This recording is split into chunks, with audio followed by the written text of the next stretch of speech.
आरोप लगाते हैं कि सनोज मिश्रा इस तरीके का है, इस कैरेक्टर का है। एक बार हुआ तो आपको तुरंत एफआईआर वगैरह करानी चाहिए थी। मोनालिसा ऐसे भी ट्रेंडिंग में चल रही है, तो हो सकता है कि उसको ये लॉन्च करने के लिए एक साजिश रची गई हो। मोनालिसा को चांद पर ले जाने की बात करने वाले सनोज मिश्रा आज खुद सलाखों के पीछे पहुंच गए। 3 बार आपका अबॉर्शन तक करवाया गया, तो जब इतना कुछ आपके साथ हुआ तो उस वक्त आपने एफआईआर क्यों नहीं दर्ज करवाई? महाकुंभ से वायरल हुई मोनालिसा, इस बीच वो और उनके डायरेक्टर चर्चा में हैं। चर्चा इस बात की है कि लगातार जिस तरीके से सनोज मिश्रा की गिरफ्तारी हुई है, गिरफ्तारी के पीछे की सबसे बड़ी वजह ये निकल करके सामने आई है कि जो लगातार उन पर आरोप लगते हुए नजर आए थे कि वो महिलाओं के साथ में शोषण करते थे, और ऐसा ही मामला कुछ जो है जब दर्ज हुआ तो उस पर कार्रवाई हुई और वो उनको गिरफ्तार कर लिया गया। और इसी पे ही चर्चा करने के लिए हमारे साथ में तमाम वो पत्रकार न्यूज रूम में मौजूद हैं, जिनसे बात करेंगे और जानने की कोशिश करेंगे। सबसे पहले कामनी मैम, आपसे हम जानना चाहेंगे कि कामनी, आप इस सारी चीज़ों को कैसे देख रही हो? एक मोनालिसा को चांद पर ले जाने की बात करने वाले सनोज मिश्रा आज खुद सलाखों के पीछे पहुंच गए। देखिए, सबसे पहले तो आस्था, आपको और हमें, हमारे जहन में सबसे पहला सवाल तो ये आना चाहिए कि जब आपके साथ ये सब हुआ, आपने यहाँ तक भी लिखा है एफआईआर में कि आपके साथ 3 बार आपका अबॉर्शन तक करवाया गया, तो जब इतना कुछ आपके साथ हुआ तो उस वक्त आपने एफआईआर क्यों नहीं दर्ज करवाई? कहीं ना कहीं अगर ये चीज़ें सच भी हैं तो कहीं ना कहीं आप भी अपॉर्चुनिटी ग्रैब करने के लिए ये सब चीज़ें कर रही थी। जब आपको लगा कि नहीं, मुझे मूवी नहीं मिल रही, मूवी तो मोनालिसा को मिल रही है, तो तब आपको अचानक से आपके ऊपर हुए अत्याचार याद, क्योंकि सबसे पहले आपको और हमें ये समझने की ज़रूरत है कि जब 2 लोग साथ में होते हैं, फिजिकल होते हैं, तो दोनों अगर कंसर्न से हुए हैं तो वो रेप नहीं कहलाया जाता है। तो रेप को वो किस तरीके से कह रही हैं वो भी समझने की ज़रूरत है, क्योंकि जिस हिसाब से वो कह रही हैं कि मुझे फार्म हाउस पर ले जाया गया, तो फार्म हाउस पे जब कोई व्यक्ति आपको ले जा रहा था तो तब आपका माइंड क्लिक नहीं हो रहा था, क्योंकि किसी को इंटरव्यू लेना है तो वो ऑफिस में लेगा ना, फार्म हाउस पे इंटरव्यू कौन से होते हैं? आपको ये भी सोचने की ज़रूरत है। हालांकि देखिए, कोई भी किसी का अगर कैसे भी फ़ायदा उठाता है उसे हम सही नहीं कह रहे हैं, लेकिन ये भी है कि आपको इतने टाइम बाद क्यों याद आ रहा है। उसके बाद अगर आप फेसबुक पे जाएंगी सनोज मिश्रा के, तो उन्होंने उस लड़की का एक वीडियो भी डाला है कि वो कह रही है कि मुझे प्रेशराइज करके एफआईआर दर्ज करवाई गई, ये वो, उन्होंने मेरे साथ ऐसा कुछ भी नहीं किया। तो मतलब काफ़ी घोलमोल है, ऐसा लग रहा है कि ज़बरदस्ती ना फंसाने की कोशिश हो रही है। आपको पूरी तरीके से ये मामला लग रहा है कि मोनालिसा जिस तरीके से आगे बढ़ रही हैं, ये सारी चीज़ें लोगों से रास नहीं आ रही है, खास करके फिल्म इंडस्ट्री से, इसीलिए चीज़ें करवा रहे हैं, या फिर टीआरपी सबसे बड़ी वजह? देखिए, टीआरपी भी कह सकते हैं, और बाकी देखिए आरोप हैं, आरोपों को सिद्ध होने में भी समय लगता है, सच भी हो सकते हैं, नहीं भी हो सकते हैं, वो एक अलग चीज़ है, उस पर हम जज नहीं कर रहे हैं किसी लड़की को। लेकिन वही चीज़ है आस्था, मैं बार बार यही कह रही हूँ कि इतने समय बाद आपको क्यों याद आया? आपको तो जल्द से जल्द इस पर, जितनी जल्दी आप एफआईआर दर्ज करवाएंगे उतनी जल्दी कार्रवाई होगी, उतनी जल्दी आपको न्याय मिलने के चांसेस होते हैं, क्योंकि जितना लेट होते जाते हैं सबूत मिटते जाते हैं, तो आपको चांसेस नहीं होते हैं आपकी जीत के। तो ऐसे में कहीं ना कहीं ये भी हो सकता है कि 2 बिजनेस पार्टनर हैं, एक भाई, पहले तो कि दोनों में विवाद हुआ, दोनों अलग अलग हुए, अब एक भाई मोनालिसा सोशल मीडिया पे वायरल, क्योंकि महाकुंभ में लोगों ने कुंभ और भगवान गंगा जमुना सरस्वती के बारे में ज़्यादा कम समझा है, और नीली आंखें और ब्राउन आंखें ज़्यादा समझी गई हैं, तो उनमें से मोनालिसा पहले वायरल होती हैं, और वायरल होने के बाद जब लगता है कि भाई मोनालिसा को फिल्म मिल रहा है, और अगर मोनालिसा जिस तरीके से वायरल है सोशल मीडिया पर, मूवी आती है, तो निश्चित रूप से बहुत सारे लोग हैं जो उस मूवी को देखने जाएंगे, उससे जो इनकम अर्न होगी वो किसके पास जाएगा? मनोज मिश्रा के पास जाएगा, सॉरी सनोज मिश्रा के पास जाएगा। तो ऐसे में जो पार्टनर्स होते हैं, देखिए ग्रज तो होता है ना अंदर, तो क्या पता वो भी हो सकता है। ठीक है अखंड, मैं आपसे जानना चाहूँगी, देखिए कई सारे ऐसे वीडियो आते हैं जहां मोनालिसा पढ़ाई कर रही हैं, सनोज मिश्रा उनको सपोर्ट कर रहे हैं, सारी चीज़ें जो हैं फिल्म इंडस्ट्री से जुड़ी चीज़ें जो हैं, जो एक्टिंग के दरमियान काम में आती हैं, वो सारी चीज़ करती हुई नजर आती हैं। लेकिन फिर अचानक ही एक जितेंद्र नाम के शख्स आते हैं, वो आरोप लगाते हैं कि सनोज मिश्रा इस तरीके का है, इस कैरेक्टर का है, ये सारी चीज़ें होती हैं, और अब कुछ दिनों बाद आरोप लगते हैं, गिरफ्तारी हो जाती है। पहले तो ये कि मामला जो है 2021 का है, 2020-21 का मामला है। तो मामला 2021 का है, मोनालिसा वाला ये मामला जो है महाकुंभ के टाइम में हुआ है, ठीक है अभी। तो इसके पहले अगर ऐसा कुछ था और उसके साथ अगर रेप हुआ, एक बार हुआ हो तो ठीक है, एक बार हुआ तो आपको तुरंत एफआईआर वगैरह करानी चाहिए थी। लगातार 3-4 बार रेप हुआ है तो आप उस टाइम क्यों नहीं कराई? ठीक है, ये मेरे हिसाब से जो मुझे लगता है कि ये एक साजिश के तहत चीज़ें हो रही हैं, क्योंकि इसके पहले अगर ऐसा कुछ था तो उस समय ही तुरंत जो है क्या कहते हैं मुकदमा दर्ज करा देना चाहिए था। वो जो डायरेक्टर की बात आप कर रही हैं वो बात भी उसी समय की है, महाकुंभ के टाइम की, जब मोनालिसा वायरल हुई थी, जब डायरेक्टर सनोज ने जो है अनाउंस किया था कि उनके साथ फिल्म बनाएंगे। तो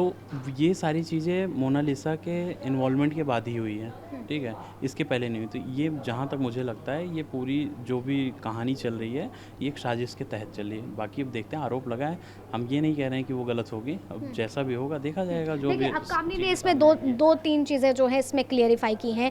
कि किस तरीके से उतने साल बाद आती हैं, आरोप लगाती हैं, फिर सनोज मिश्रा की पोस्ट पे जो है उनका माफ़ीनामा भी देखने को मिलता है। तो ये चीज़ें हैं क्या वाकई, क्योंकि कहा जाता है ना कि बढ़ते हुए व्यक्ति को हर कोई नहीं हर इंसान, जैसे उसको भी क्या कहते हैं हीरोइन बनना था बेसिकली, ठीक है, वो सपना सजा कर बैठी कि उससे हीरोइन बनना है। अब हर कोई मोनालिसा तो हो नहीं सकता है कि लक हाँ, मोनालिसा तो एक ही है जो वायरल है। वायरल है नीली आंखें, तो हर कोई उसकी जैसी किस्मत तो हो नहीं सकती है कि वीडियो वायरल हुआ, डायरेक्टर पहुंचा, फिल्म में कास्टिंग हो गई, पढ़ाई लिखाई शुरू हो गई, बहुत सारी रील उसकी पढ़ने लिखने की वायरल हुई थी, एक्टिंग क्लासेस की, बहुत सारी चीज़ें। उसने ये बोला भी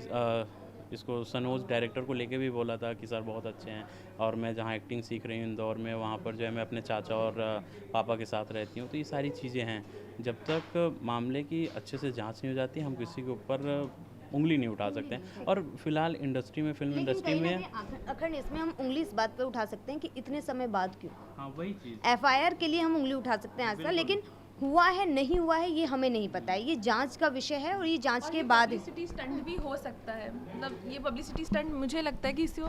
एक पब्लिसिटी स्टंट बोल सकते हैं हम, क्योंकि जैसे कि अखंड ने बोला ये केस 2020-21 का है, तो जब ये इतने साल बाद खुला है तो हो सकता है कि मोनालिसा को लॉन्च करने के लिए बोला जा रहा होगा। या जैसे कि बॉलीवुड में ये आरोप सब लगते रहते हैं, जैसे मी टू कैंपेन स्टार्ट हुआ था 2018 में, जो कि नाना पटनाकर के खिलाफ लगाया गया था। तो क्या होता है, आरोप लगते हैं, आरोप हट जाते हैं। हो सकता है कि ये उनकी मतलब अभी मोनालिसा ऐसी भी ट्रेंडिंग में चल रही है, तो हो सकता है कि उसको ये लॉन्च करने के लिए एक साजिश रची गई हो। मतलब आप ये कह रही हैं कि डायरेक्टर ने खुद ही अपने ऊपर केस करवा लिया हो कि यार, क्योंकि आरोप डायरेक्टर के ऊपर लगते रहते हैं, हटते रहते हैं, इसमें मुझे नहीं लगता कि अच्छा ये भी विडम्बना है आस्था की, मतलब कि इस तरीके के आरोप लगते रहते हैं डायरेक्टर्स पे, वो छूटते रहते हैं। कास्टिंग काउच तो हर किसी को पता नहीं मतलब कितने ही बड़े बड़े सेलिब्रिटीज़ ने आके बताया कि हाँ उन्होंने फेस किया है, कि उन्हें सामने से ऑफर किया गया कि आपको ये रोल चाहिए तो यू कम विद मी। हाल ही में अगर जिस तरीके से सलमान खान की पिक्चर रिलीज़ हुई है, उससे पहले उनकी घड़ी को लेकर के चर्चाएं शुरू हो गई कि भगवा रंग की घड़ी पहन लिया, ये सारी चीज़ें हुई। इससे पहले गोविंदा की फिल्म आने वाली है, लेकिन उनके डिवोर्स की चर्चाएं जो हैं आगे बढ़ जाती हैं। महाकालेश्वर गए गोविंदा, ये भी ट्रेंड में चल रहा है कि मतलब हर सेलिब्रिटी क्यों, कुछ भी क्रिकेटर हो, आईपीएल चल रहा है, महाकालेश्वर जाना है, कोई भी मूवी लॉन्च होने वाली कहाँ जाना है, महाकालेश्वर जाना है। तो ये एक पब्लिसिटी स्टंट को बोला जा सकता है कि हालांकि गोविंदा में भी ये रहा है कि अभी उनके वाइफ के तरफ से भी ये बताया गया कि ऐसी कोई रीज़न नहीं थी, आपस ही ऐसी इनमें मैटर उठते रहते हैं, बंद होते रहते हैं। तो ये एक पब्लिसिटी स्टंट ही इसको बोला जा सकता है और कुछ भी नहीं बोला जा सकता। और रहा बात डायरेक्टर का ऐसा बयान कि उसको अरेस्ट करा गया है, उनको ये सब चीज़ें, तो हो सकता है कि क्या पता ये साजिश भी हो जो उनके पार्टनर ने, जैसे कि मैम ने बताया कि उनके पार्टनर की साजिश भी हो सकती है ऐसे। देखिए आस्था, इसमें ना सबसे पहले समझने की ज़रूरत ये है कि इस तरीके के केसेस जो होते हैं उसमें एफआईआर जब होती है तो उसके बाद कार्रवाई किस तरीके से होती है, क्योंकि कभी कभी तो इस तरीके के केसेस आते हैं कि 5-5 साल बाद, 2021-2025 चल रहा है, तो कहीं ना कहीं 4 साल तो लगभग हो ही चुके हैं, 4 साल बाद ये केस दर्ज हुआ है। ऐसे में गिरफ्तार तो करना पड़ता है, जब इस तरीके के आरोप लगते हैं, एफआईआर दर्ज होती है तो मतलब गिरफ्तार करके पूछताछ होती है हिरासत में लेके। तो ये भी थी कि पुलिस का जो बयान सामने आया, उन्होंने कहा कि जो पिछले 4 साल तक गिरफ्तारी नहीं हुई है, हमारे पास कोई साक्ष्य नहीं थे, अब हमारे पास सबूत हैं, सबूतों के आधार पर गिरफ्तारी की गई है। नहीं तो अखंड, जितना मैंने इस खबर को पढ़ा और जितना मैंने फॉलोअप लिया है, एफआईआर भी अभी ही दर्ज हुई है, अभी दर्ज हुई है। ये तो पुलिस सबूतों का क्या कह रही है? जब तक आपके पास एफआईआर नहीं होगी आप सबूत कैसे जुटा सकते हैं? चीज़ की एफआईआर तो अभी दर्ज हुई, लेकिन जो पुलिस का बयान आया, मैं आपको बता रहा हूँ कि उन्होंने ऐसा कहा। मैं इसीलिए तो कह रहा हूँ बार बार कि साजिश के तहत चीज़ें हो रही हैं, क्योंकि इंडस्ट्री में जो है ये बहुत नॉर्मल सी चीज़ हो गई है, क्योंकि हर कोई बड़ा एक्टर, अब कंगना रनौत के ले लीजिए, वो अभी माननीय सांसद हैं, लेकिन उन्होंने बहुत सारी चीज़ें इस बारे में बहुत बोली हैं, और भी बहुत सारे डायरेक्ट कंगना रनावत और स्वरा भास्कर तो कंट्रोवर्शियल अपनी बातें बोलने के लिए ही फेमस हैं। और कंगना रनावत ने अपने एक इंस्टाग्राम पोस्ट पे भी रणवीर कपूर के लाइक ऐसे इशारे देके और उनको भी बताया था कि कैसे उन्होंने जो फिल्म्स के लिए उनको अपने फ्लैट पे बुलाया था, एंड एक अलग तरीके से तो एक्ट्रेस लोग हिंट देते रहती है। तरीके से कहा जाए बॉलीवुड इंडस्ट्री का कुछ हम पहले से आंक नहीं सकते हैं, ये पूरी तरीके से एक ट्रेंड भी हो सकता है, कास्टिंग का जैसे जिक्र किया कामनी ने, वो भी हो सकता है। तमाम जो सवाल हैं वो लगातार बने हुए हैं, क्योंकि मोनालिसा जिस तरीके से ट्रेंड कर रही हैं, मोनालिसा को लेकर के चर्चा है, मोनालिसा की फिल्म आनी है, लेकिन सवाल ये है कि एक गरीब महिला किस तरीके से इतनी ऊंचाई पे पहुंच रही। तो दूसरी तरफ आरोप है कि जो लगातार सनोज मिश्रा पर लग रहे हैं, अब वो जा करके उस महिला ने हो सकता है हिम्मत जुटाई हो सकता है उसने हिम्मत जुटा करके अपनी एफआईआर दर्ज कराई हो। हालांकि जब ये जांच का विषय है, चीज़ें सामने आएंगी तभी खुल करके चीज़ें निकलेंगी। फिलहाल तब तक के लिए बने रहे न्यूज़ 1 इंडिया पर। वीडियो जर्नलिस्ट अनिकेत के साथ आस्था तिवारी।